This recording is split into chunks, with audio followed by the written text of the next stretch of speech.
Have you ever had someone break down crying on your front lawn while dialing 911 because you wouldn't give them a garage remote? Yeah, me neither. At least not until my grandparents' Victorian house turned my quiet life into a soap opera featuring a woman who thought 30 years of friendship entitled her to a set of keys. Subscribe to find out how my inheritance became a battleground between family legacy and an entitled aunt who nearly got arrested trying to claim what was never hers. I never planned on moving back to my hometown of Cedar Grove. The tech startup life in Seattle had been treating me well enough, or at least it had until the mass layoffs hit and my comfortable coding job evaporated overnight. But sometimes life has a way of closing one door and opening another, even if that other door happens to be the intricately carved mahogany entrance to my grandparents' 1890s Victorian mansion. The news of my grandmother's passing hit hard, even though we'd all seen it coming. Cancer's cruel like that. It gives you time to prepare, but somehow never enough. What I hadn't expected was her leaving me the house. Not my dad, not my aunts, but me, the grandson who'd moved across the country chasing Silicon Valley dreams. She always said you were the only one who truly loved this old place as much as she did, Dad told me, his eyes crinkling with a sad smile as we stood in the foyer. The afternoon sun filtered through the stained glass windows, casting kaleidoscope shadows across the original hardwood floors. He was right. I'd spent countless childhood hours exploring every nook and cranny of this house, from the secret servant stairs to the tower room where Grandma kept her telescope. The house hadn't changed much since those days. The wallpaper in the entrance hall still showed its age, the floral pattern faded but dignified. The grandfather clock, my namesake as Grandpa used to joke, still chimed every quarter hour. Even the slight creak in the third step of the main staircase remained, like an old friend saying hello. Your grandmother kept everything in perfect order, Patricia Williams announced, appearing from the kitchen as if she owned the place. She'd been my grandmother's best friend for 3 decades, and apparently had her own key. I've been maintaining her cleaning schedule, of course. Tuesdays for dusting the parlor, Thursdays for polishing the banisters. I nodded politely, though something about her tone set me on edge. She spoke about the house with a possessive familiarity that made me uncomfortable. Dad must have sensed it too, because he cleared his throat and said, "That's very kind of you, Patricia, but Michael will be moving in now. He can handle things from here." Patricia's smile didn't waver, but something flickered behind her eyes. "Oh, of course," she said, waving a manicured hand. "I'll still pop by to help, naturally. Margaret and I had such a system, you know. I practically lived here, especially these last few years." The way she emphasized "practically lived here" made my spine stiffen. I'd been around tech brothers with inflated senses of entitlement for years, and I recognized that same energy now, wrapped in floral perfume and pearls.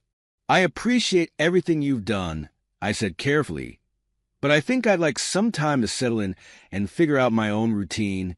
"Of course, dear," Patricia said, but she made no move to leave. Instead, she wandered into the living room, straightening a picture frame that didn't need straightening. "I'll need a new garage remote, by the way. The old one's been acting up." I exchanged glances with Dad.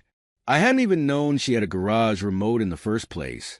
"Actually," I said, keeping my voice level, "I think it's best if I hold on to the remotes for now." Patricia turned, her perfectly coiffed hair catching the afternoon light. "Oh, but I need access to check on things. The garage is where Margaret kept all the holiday decorations, you know.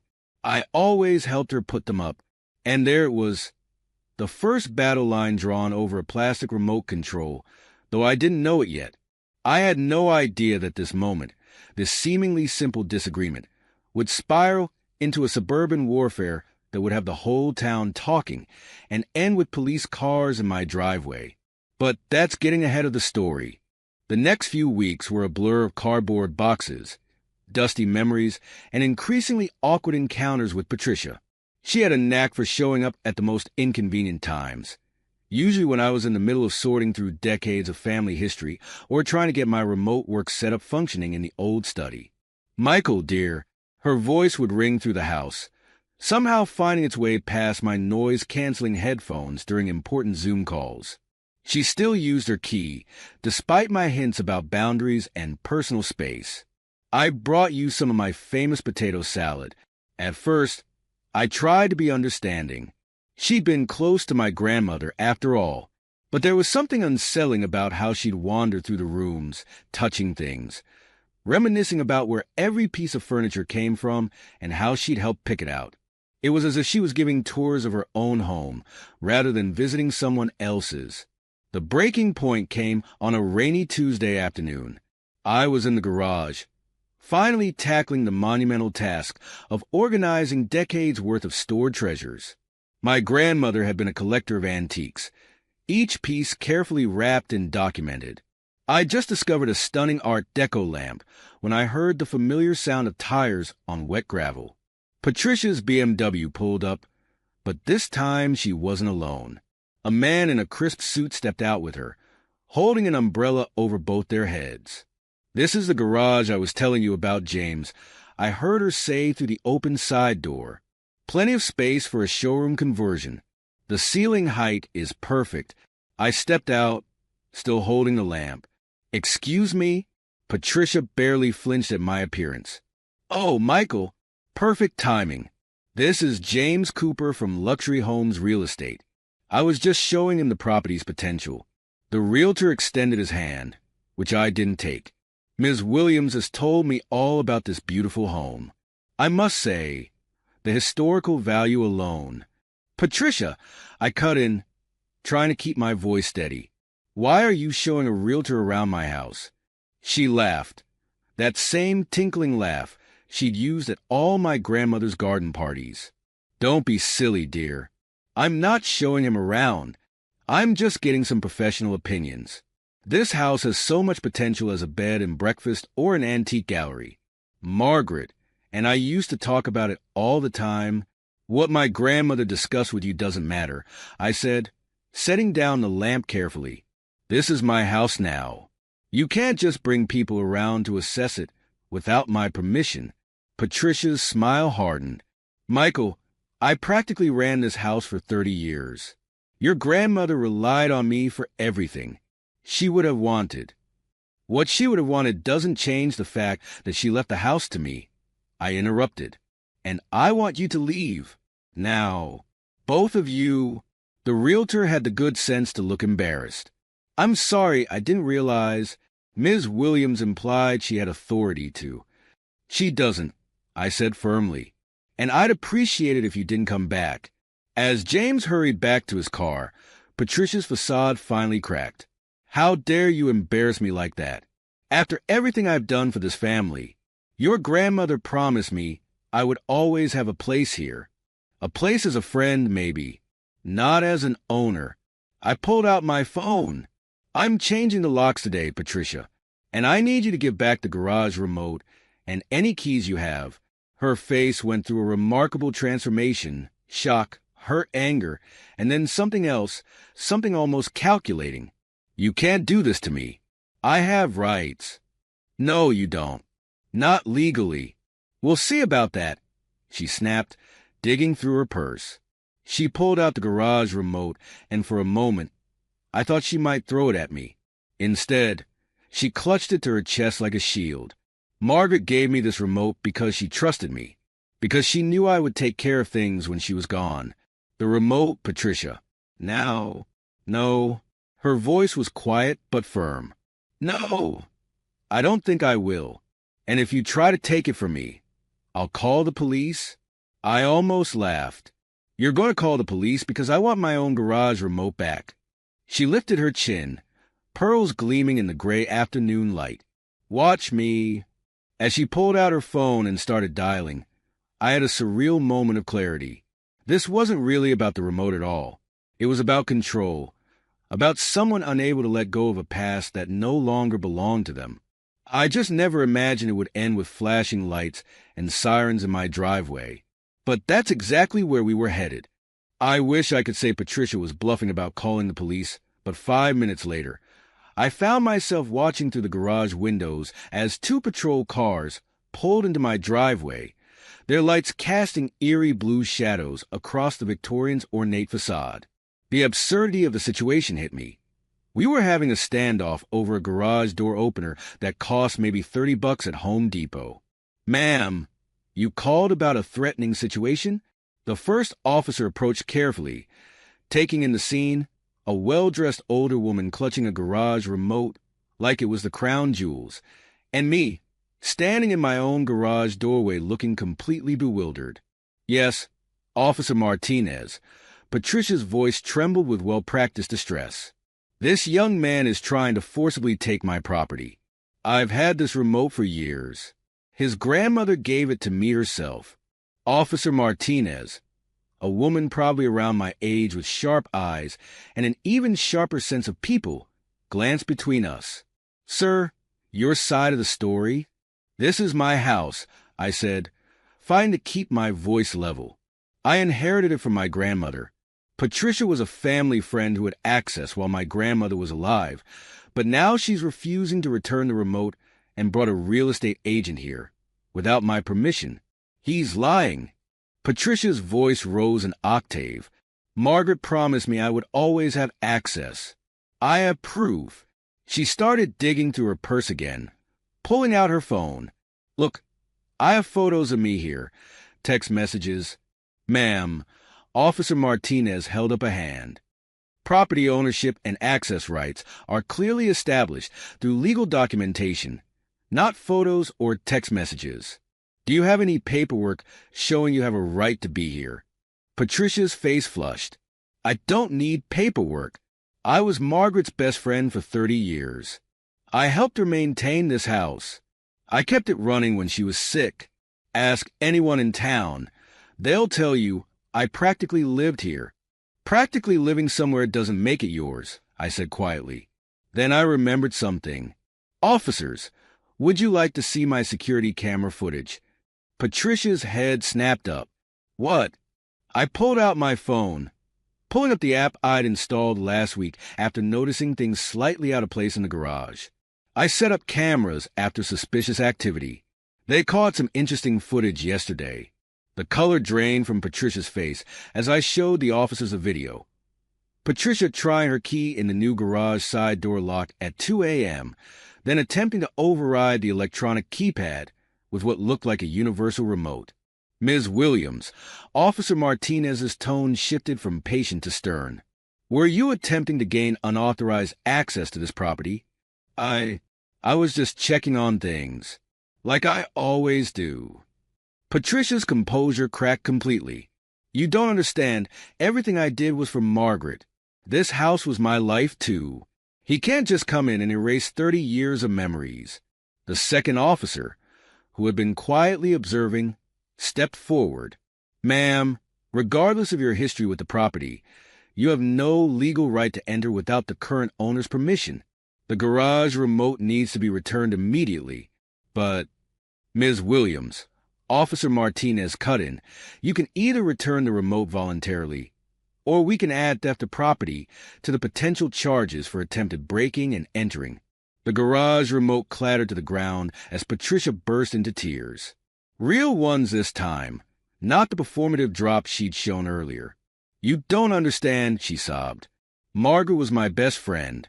When my husband died, she gave me a purpose. This house, it's all I have left of her. Despite everything, I felt a twinge of sympathy. I understood loss, the way it could make you cling to physical things when the people you loved were gone. But sympathy had its limits." "Patricia," I said, keeping my voice gentle but firm, "I'm going to need you to leave now, and I'll be filing for a restraining order. You wouldn't dare. Try me." I picked up the remote. "Officers, I'd like to press charges for the attempted break-in." What followed was a blur of paperwork, statements, and Patricia being escorted to her car, still protesting that she had rights, that she'd fight this, that her lawyer would be in touch.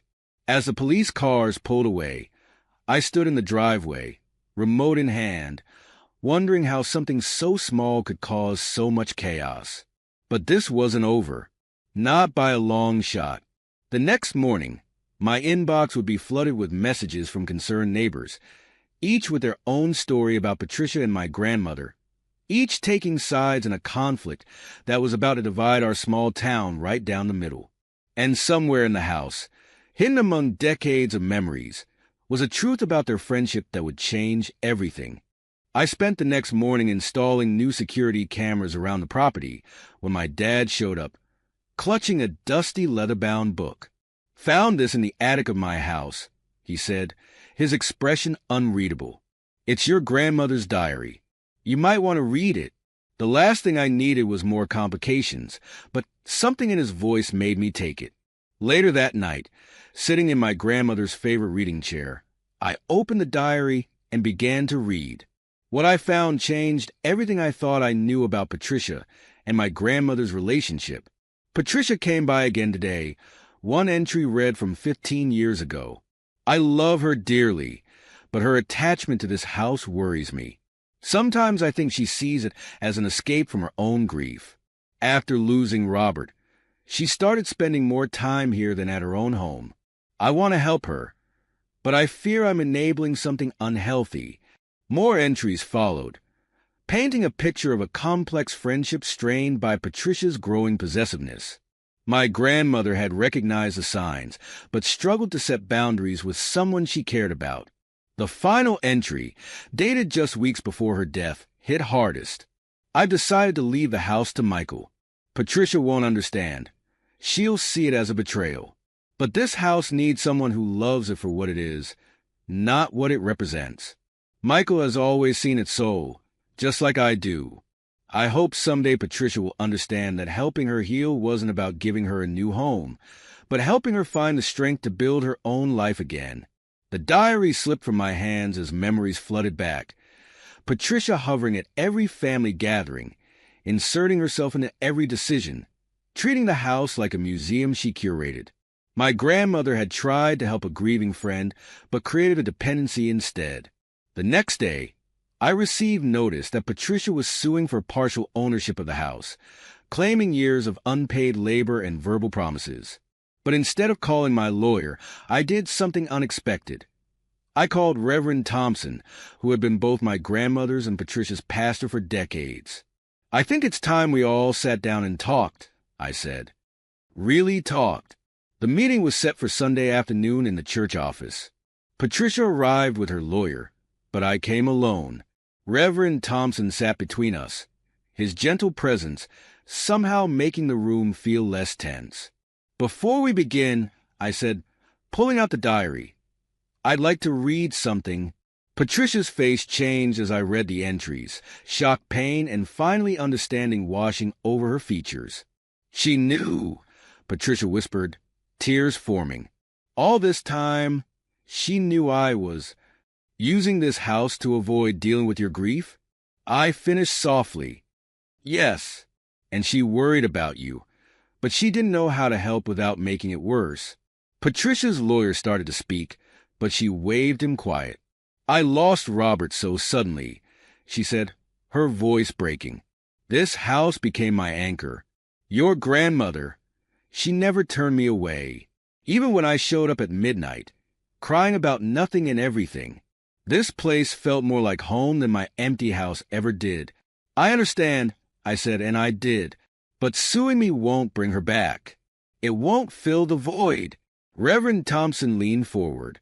"Patricia, the church has that empty cottage on the property, the one we've been trying to turn into a community center. It needs someone with your eye for detail, your knowledge of history." I caught his drift.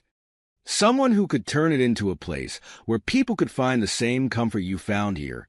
For the first time since this all began, I saw the real Patricia, not the entitled woman who'd called the police, but the grieving friend who'd lost her way. "You let me do that? After everything?" "I think it's what Grandma would have wanted," I said. "And I'd be happy to donate some of the antiques from the garage. They deserve to be displayed, to help tell the story of this town and the people who shaped it." The lawsuit was dropped the next day. 6 months later, I attended the grand opening of the Heritage House Community Center, where Patricia gave tours of carefully curated rooms filled with local history, including a special corner dedicated to my grandmother's memory. The Victorian house is still mine, but it's no longer a source of conflict. Sometimes Patricia stops by, properly invited now, and shares stories about my grandmother that make me laugh and cry. We're not exactly friends, but we've found a piece that honors the woman we both loved. And the garage remote? It sits in a shadow box in the community center, labeled the little remote that started a big change. A reminder that sometimes the smallest things can lead us exactly where we need to go.